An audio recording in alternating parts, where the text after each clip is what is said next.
So the last couple of weeks since Alonso confirmed he was staying at Leverkusen, it looks set that Amorim was going to become the next Liverpool manager. In fact, many credible sources were saying meetings have taken place, an agreement is close, final agreement's close. It's days away, weeks away, and this was coming out by good Portuguese sources. Other good sources confirmed talks had taken place, but no agreement was there. But there was an expectation that there was going to be agreement, and Amorim was going to be the next Liverpool manager. Now he's on a flight to London to talk to West Ham and could be the next West Ham manager, which is kind of crazy because surely Liverpool don't lose out on their main target to West Ham, because surely he was Liverpool's main target post Xabi Alonso. Or is he Liverpool's main target? Because apparently Liverpool have a new main target who we're going to talk about in a second. But Liverpool fans, first of all, let me know your shock. I've did a video on Amorim. I thought he would have been a great manager for Liverpool. I think he had a lot of similarities to Jurgen Klopp, but you never know. This could be a blessing in disguise for Liverpool. Remember Caicedo? Didn't get him. You got Endo. Who's been better? Endo. Thing about Liverpool is they miss out on so many people that they want sometimes. And we all laugh at Liverpool. Even myself, I love laughing at Liverpool. And then they go and get Endo and they don't get Caicedo and they don't get Enzo Fernandez and they're better off for it. They got McAllister, they got Endo for 50 million, half the price of Caicedo. So Liverpool haven't got Amorim, they haven't got Alonso, but they might bring in someone that might not be someone that's perceived as being as good now, but could be a pleasant surprise because, Michael Edwards, he is a clever man. He's good at his recruitment. So let's talk about everything. Amorim looks set to join West Ham, not over yet, but when Romano and Ornstein are saying things, it looks like it's over for Liverpool. Now, Liverpool need to get that next manager sorted ASAP. They didn't get Alonso, they didn't get Amorim. Apparently, they maybe having other ideas, and maybe Amorim wasn't their first choice after Alonso, maybe. Or maybe Amorim chose West Ham. We'll find out details later on. But Bayern and Barcelona will want a new manager. Nagelsmann's confirmed he's staying at Germany. Alonso's confirmed he's staying at Leverkusen. Not many really exciting, big, interesting names out there. There isn't really any name that sticks out. I think, Bosch, Liverpool should get him. But we're going to talk about the pros of the 4 managers Liverpool put on their top 4 candidates left and the favourite to get that job. We're going to talk about the pros. We'll have a bit of discussion about the cons, but I like to be positive. And then when we actually know who the next Liverpool manager is, we'll do some real analysis because, look at the Endo signing. That surprised a lot of people. But Man United also might be looking for a new manager. I'd assume Liverpool beat Man United to their first choice manager target, although if they have lost out on Amorim to West Ham, that isn't a good sign. But as a Man United fan, if I was a manager, I would avoid Manchester United because every manager seems to fail there. But Bayern and Barcelona could be some competition for Liverpool in regards to who's left because a lot of managers have rejected Bayern. Barcelona's got big pull. So here are the names. Motta, De Zerbi, Tuchel, Potter, Thomas Frank, Mourinho, Arne Slot, Gary O'Neill, McKenna and Michael at Girona are those names linked to Liverpool. I should probably put Mourinho in the category below as unlikely. And Sarri, Zidane, Southgate, Flick and Mourinho available but look super unlikely. The other candidates, Motta's been looked at, De Zerbi's been looked at, Tuchel's been looked at, Potter's been looked at, Arne Slot's been looked at, Gary O'Neill's been looked at, McKenna's been looked at and Michael's been looked at. Now, 4 of those names we're going to talk about because apparently there's 4 favourites for the Liverpool job and 1 standout favourite. And those 4 favourites are Arne Slot, Tuchel, De Zerbi and Thomas Frank. They're the 4 favourites now to get the Liverpool job. So let's talk about them. So I'm going to start with Tuchel. Tuchel is the least risky of the options because he's the only one that's established as a top coach. Now, I think with Tuchel, does he have similarities to Klopp? Yes, they were both coached by Ralph Rangnick in terms of tactics and stuff. Just thought I'd put a Man United reference in there. Worked at Dortmund, has won major trophies, probably the most similarity to Klopp. Does Tuchel 100% fit with the long-term strategy of Liverpool? I'd have question marks over that. Is Tuchel completely proven at big clubs? No, but is Tuchel also working in a difficult environment? Tuchel worked at PSG when the recruitment was awful, when they had loads of problems behind the scenes, has been PSG's most successful manager. Tuchel has been Dortmund's best performing manager in terms of actually the most points they've had since Klopp's left. Dortmund was a good environment to work in for him. Obviously, Tuchel went to Bayern. Bayern have been falling off the last 3 years. If you don't know what's going on behind the scenes at Bayern, it's a complete mess. And that Leverkusen team is completely freaked, to be fair to Tuchel. And Chelsea, well, look at Chelsea without Tuchel. Look at the difference between Tuchel and Potter. Look at, the fact that he came into Chelsea side that looked like the season was over and won them the Champions League. There's no doubt that Tuchel's a good manager. And I think that he's a little bit underrated by people saying he's trash, but he doesn't have, you know, the biggest sort of and the best reputation for maybe stability and long-term project. But what we know about Tuchel is he's an elite tactician. 78 points at Dortmund, the most since their title-winning campaign, which was Klopp. Bayern on track for their best points total since the treble. Leverkusen just ridiculously good. And Bayern might win the Champions League. They've knocked out Arsenal with Eric Dyer at the back. Highest win percentage of any Dortmund manager in the job for at least 1 year. PSG's best ever season, they won the domestic quadruple, actually, not treble, and they reached the UCL final. The only time PSG have done that, where they did actually outplay Bayern in that game. Highest win percentage in League One history. And obviously he did that season with, you know, very, very poor defenders. Joined Chelsea, won the UCL in a matter of months, 1 full season at Chelsea, and their 4th best points tally in 11 years. And the other 3 years, they won the title. So the best points tally where they hadn't won the title. So Tuchel's probably the safest option because he's most established at a big club. But you also wonder, with Mourinho, with Conte, they're a bit out of date for the Premier League. Is Tuchel a bit out of date for the Premier League? His tactics are a lot more modern. He's a good tactician, but is he a little bit old school? Has, you know, maybe not really being a bit underwhelming at PSG and Bayern Munich, despite statistically actually and the environment at PSG and Bayern Munich since he's been there. You know, Bayern Munich environment really isn't good. They're really a mess behind the scenes, and so was PSG, who are slowly sorting themselves out. It's a mixture of things, because I'm always a little bit lenient on Ten Hag because Man United's a mess behind the scenes, so maybe you can have that leniency with Tuchel.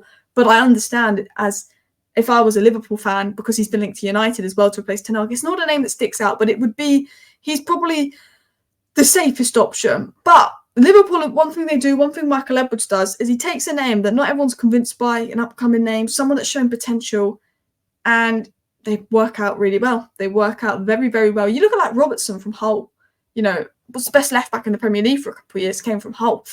Could you do that with a manager? Well, we'll look about Arne Slot. Now, this guy is reportedly now the favourite for the Liverpool job. Again, Ten Hag's come from the Eredivisie, disappointing. Going from Klopp to this guy, downgrade. I think going to Klopp to anyone is a downgrade unless you bring Sir Alex Ferguson out of retirement or Pep Guardiola takes the job. It's going to be a downgrade, but it is. Eredivisie won it. He's second this year. Won the Dutch Cup, runner-up in your Conference League. I mean, he's got potential. Tottenham Hotspur wanted to bring him in. When he was at AZ, he earned on average 2.11 points per game in the Eredivisie, the highest of any coach in the club's history. In his second season at Feyenoord, he won the league, and Spurs won him last year. He developed good young players at Feyenoord, and I have to say, Tuchel puts Kim Min-jae on the bench and plays Eric Dyer. This guy, at least, he plays a bit more expansive football with younger players, and with Liverpool's young squad, maybe he could be suited to it. Builds through a double pivot, crosses from advanced fullbacks, narrowing wingers in a front four, consistent high press, aggressive even in lower block. I think it would be less of an adaptation for the Liverpool players. I think with Liverpool's current crop of players, Arne Slot style could be suited to it. But again, he's a risk. Arne Slot's one of those where it's like Robertson, it's like Endo. It's not that big name, but they've shown potential to become a good manager. But would Arne Slot need to go to an Aston Villa before he can go to Liverpool? Would he need to go to a Dortmund before he could go to a Liverpool? It's one of those where mixed feelings of it. I don't know enough about the guy to really, I'll be honest, I don't know enough about the guy to really tell if I think he'd be a good manager for Liverpool or not, but I think he's got potential.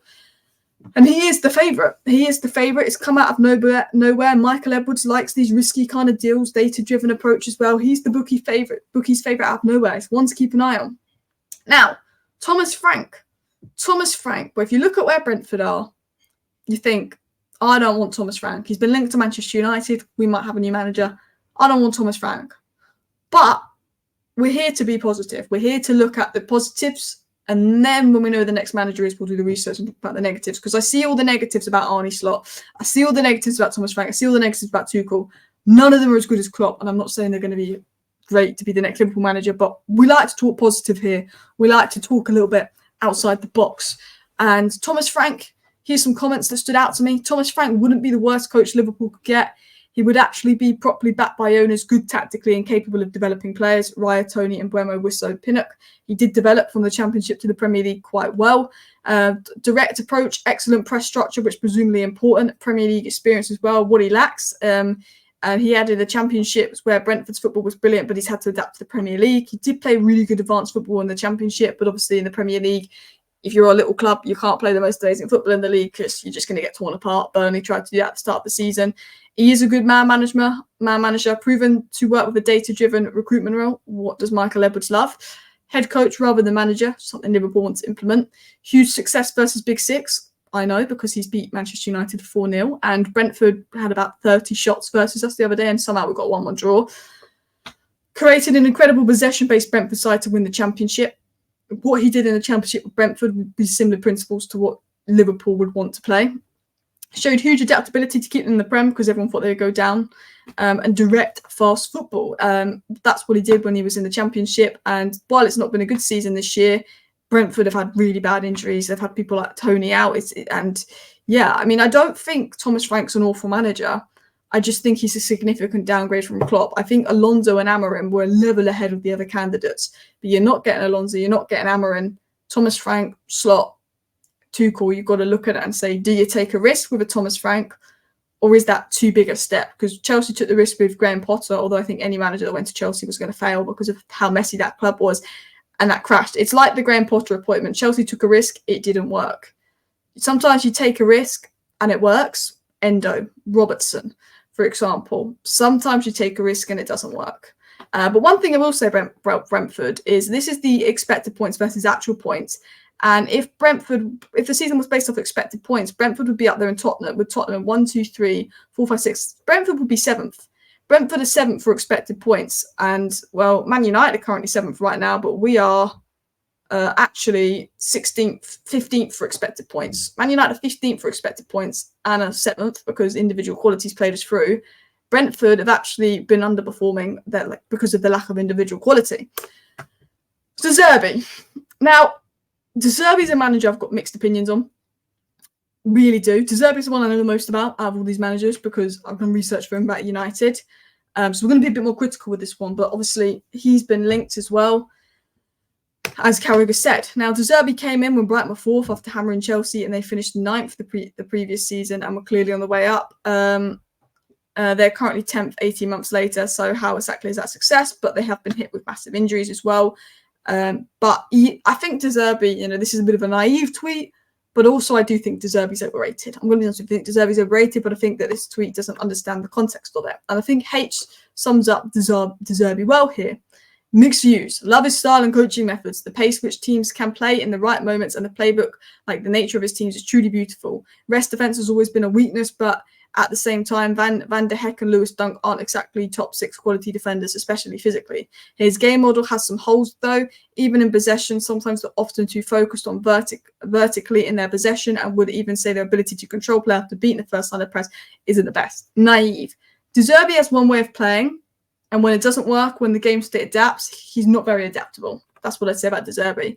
At a bigger club, he would need every other top 6 manager and world-class level players in the final third to break down low blocks consistently. One thing I think Klopp's done is maybe overachieve a little bit with his Liverpool squad, because if you look at Manchester City's squad and the money spent, the fact that Klopp's been up there, and that speaks highly of Klopp, I don't think Liverpool have the quality of Manchester City, if I'm going to be honest with you, and Klopp's kept up with that. De Zerbi needs quality to succeed, his style of play. Also, out of possession, he can be a little bit...